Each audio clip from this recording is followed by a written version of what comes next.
বান্দা তোমাদেরকে আমি একটা কাজ দিয়েছি, দুনিয়ার মধ্যে তোমাদেরকে প্রেরণ করেছি একমাত্র আমি আল্লাহ তাআলার ইবাদত করবে। আর আমি আল্লাহ তাআলার ইবাদত যদি করো, আমি আল্লাহ তাআলার কথাগুলো যদি মেনে চলো, আমি আল্লাহ তাআলা যে উপদেশ দিয়েছি হারাম খাইবা না, জিনা করবা না, অবিচার করবা না, নেশা করবা না, এইটা করবা না, সেইটা করবা না, নামাজ পড়ো, রোজা থাকো, ইবাদত করো, জিকির করো, যেরকম আল্লাহ তাআলা কিছু কাজ থেকে বিরত থাকতে বলেছে আর কিছু কাজগুলো করতে বলেছে। যেরকম ভাবে ছেলেকে বাবা, বাবাকে ছেলে এরকম বলে বাবা তুমি এই কাজটা করো, এই কাজটা করিও না, এরকম ভাবে আল্লাহও বলছেন বান্দা তুমি এই কাজ করো, নামাজ পড়ো, রোজা থাকো, ইবাদত করো, জিকির করো, মানুষের খেদমত করো। আবার বলেছেন এইটা করিও না, নেশা করিও না, জেনা করিও না, অবিচার করিও না, হারাম খাইও না, ঘুষ খাইও না, সুদ খাইও না। এই কাজগুলো যদি বান্দা আল্লাহ তাআলার সর্বদা ফলো করে, চেষ্টা করে, আল্লাহ তাআলা সেই বান্দার উপর এই পরিমাণ খুশি হয়ে যায়, যেই পরিমাণ একটা মানুষ যদি, একটা ছেলে যদি হারিয়ে যায়, হারানোর পরে 1 মাস 2 মাস 3 মাস 1 বছর 2 বছর পর বাবা ছেলেটাকে পায় না, খুঁজে পায় না, আর মনে হয় ছেলেটাকে পাবো না, আর মনে হয় ছেলেটাকে আমি দেখবো না, এরকম চিন্তা, ছেলের চিন্তা ছেড়েই দেয়, মনে হয় যেন ছেলেটা আছে নাকি মরে গিয়েছে, ছেলেটা হেজে গেল, আর খুঁজে পাই না, 1 বছর 2 বছর 3 বছর ধরে পাই না। এরকম ছেলে হঠাৎ যদি সেই বাবার কাছে ফিরে আসে, বাবা যত খুশি হয়। একটা বান্দা যখন আল্লাহকে ভুলে অন্য খারাপ কাজের মধ্যে, নেশার মধ্যে, বিভিন্ন কাজের মধ্যে লেগে থাকে, যখন আল্লাহ তাআলাকে আবার খুঁজে পায়, অর্থাৎ আল্লাহ তাআলার ইবাদতে মগ্ন হয়ে যায়, আল্লাহ তাআলা হাজার হাজার গুণ ওই বান্দার উপর খুশি হয়ে যায়। বলুন না সুবহানাল্লাহ। এর জন্য আল্লাহ তাআলার ইবাদত করা, মানুষ দুনিয়ার মধ্যে সমস্ত কিছুই জানে, যেন দুনিয়ার মধ্যে এইভাবে ব্যবসা করলে লাভবান হব, এইটা করলে এইটা, এইটা করলে ওইটা, এইটা করলে টাকা পাবো, কিন্তু ইবাদত তো জানে, কিন্তু এইটা মানে বাকি নগদ না। আর দুনিয়ার মধ্যে যেটা সকালবেলা কাজ করি, বিকালে টাকা পাওয়া যায় হাতের মধ্যে, আর নামাজ পড়ি, এটা তো পাইতাছি না কিছু, রোজা থাকি, এটা তো পাইতাছি না। এইটা কোন দিন? কাল কিয়ামতের ময়দানের দিন।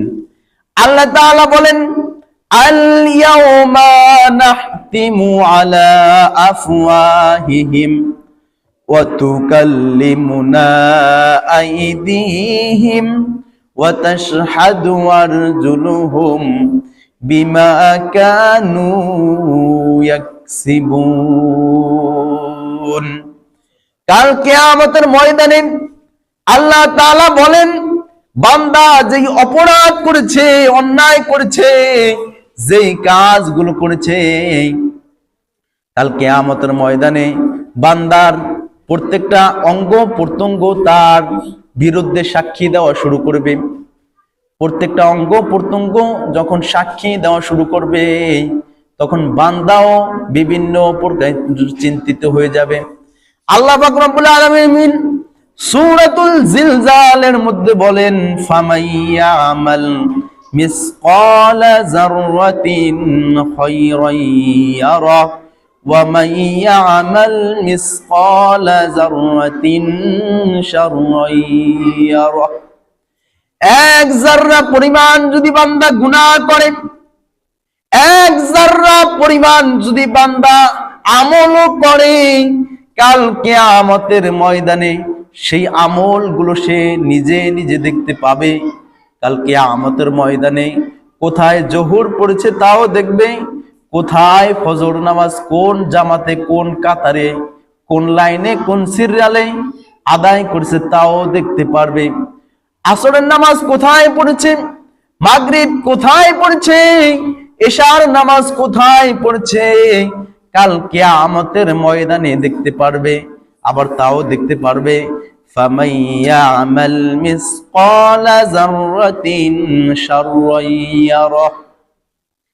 গুনাহ করেছে, কোথায় গীবত করেছে, কোথায় শিকায়েত করেছে, কোথায় অন্যায় করেছে, কোথায় অবিচার করেছে, কিয়ামতের ময়দানে নিজের কাছে সমস্ত আমলগুলো, বদ আমলগুলো চলে আসবে, নেক আমলগুলো চলে আসবে। যার পাল্লা ভারী হবে, যার গুনার পাল্লা ভারী হবে, সে জাহান্নামে চলে যাবে, আর যার নেকের পাল্লা ভারী হবে সে জান্নাতে চলে যাবে। এর জন্য দুনিয়ার মধ্যে একটা খারাপ কথা বললে, একটা গালি দিলে গুনার পাল্লা ভারী হইতে থাকে। একবার সুবহানাল্লাহ বললে আমলনামা ভারী হয়ে যায়। এবং হাদিস শরীফে আসছেন যে একবার সুবহানাল্লাহ বললে জান্নাতের মধ্যে বড় একটা গাছ, ফল গাছ তৈরি হয়ে যায়। বলুন না সুবহানাল্লাহ। এবং একটা ফল গাছের এত বড় ফল গাছটা হয়, একটা তেজি ঘোড়া 500 বছর দৌড়েও সেই গাছটার সেওয়াটা অতিক্রম করতে পারবে না। 500 বছর। একদিন একটা মানুষ কত দূর দৌড়াইতে পারে, আর সেটা হচ্ছে তেজি ঘোড়া। তো একটা তেজি ঘোড়া 500 বছর দৌড়ে সেই গাছটার ছাওয়াটা অতিক্রম করতে পারবে না। আর একটা গাছের মধ্যে বিভিন্ন প্রকারের ফল থাকবে। একটা ফলের মধ্যে কোন হাদিসের মধ্যে আসছেন 70 প্রকার স্বাদ, কোনটা আসছে 40 প্রকার স্বাদ। একটা ফল, একটা আমের মধ্যে 40 প্রকার স্বাদ, একটা বেলের মধ্যে, একটা কলার মধ্যে, একটা মালটার মধ্যে 40 প্রকার, কোনটা 70 প্রকার স্বাদ থাকবে। তো বান্দা যখন খাবে, ফি আইশাতি রাদিয়া, এবং দুনিয়ার মধ্যে গাছ কোথায়, গাছের গোড়া কোথায়? নিচে। গাছটা কোথায়? উপরে। আর কিয়ামতের ময়দানে সেই জান্নাতের মধ্যে গাছের গোড়া থাকবে উপরে, ফলগুলো থাকবে নিচে, মানে ঝুলে থাকবে। পাইড়ে খাবে, আবার সেই জায়গা থেকে আরেকটা হয়ে যাবে, মানে কোনো কমবে না, খাবে হবে, খাবে হবে। এরকম কাল জান্নাতের মধ্যে যে ইবাদত করবে সে পাবে, যে ইবাদত করবে না সে পাবে না। এই কারণে বেশি বেশি এই শাবানের এই যে 15 শাবান, আজকে 15 শাবান, এই রাতে আল্লাহ তাআলা বলেন যে না, বেশি বেশি আমাকে ডাকো। আল্লাহ নবী বলেন বেশি বেশি আল্লাহ তাআলাকে ডাকো, আর বেশি বেশি আল্লাহ তাআলাকে ডাকলে আল্লাহ তাআলা খুশি হয়ে যাবেন এবং এক পর্যায়ে তোমার সমস্ত গুনাহগুলো মাফ করে দিবেন। সুবহানাল্লাহ।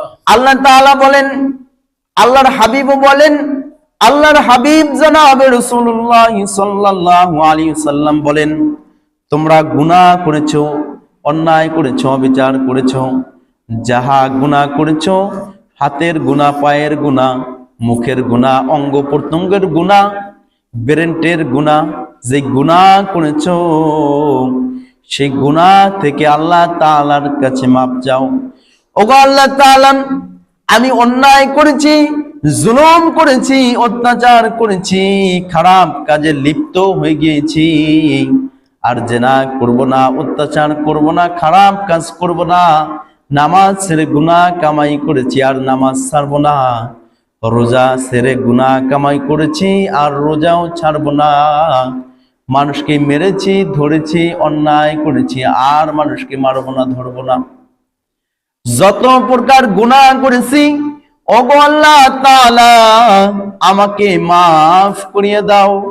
আমাকে মাফ করলে তোমার কোনো ক্ষতি হবে না, কমতি হবে না, আর যদি আমাকে মাফ না করো তোমার কোনো লাভ হবে না।